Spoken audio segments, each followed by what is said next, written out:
Hello guys and welcome back for another tutorial. Today I will show you how to connect your controller to your PC and play Roblox with your controller.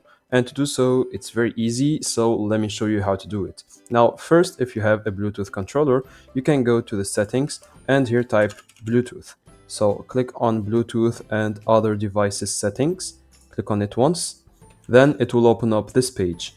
So you can click on add Bluetooth or other device here and then click on Bluetooth or everything else. If you have an Xbox controller, then click on everything else, or you can click on Bluetooth if you have a normal controller like PS4 or any controller that doesn't have a brand.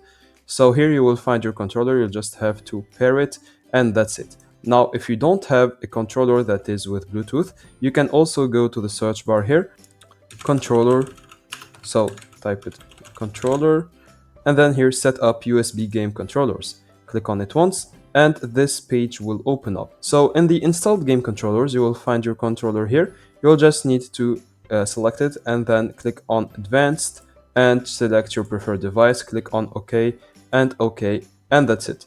Now go to Roblox, open your favorite game and click on the big play button in the right, and that's it. Roblox will automatically connect to your controller and it will be done. So that's it guys, I hope you enjoyed this tutorial. Don't forget to like and subscribe if it helped you.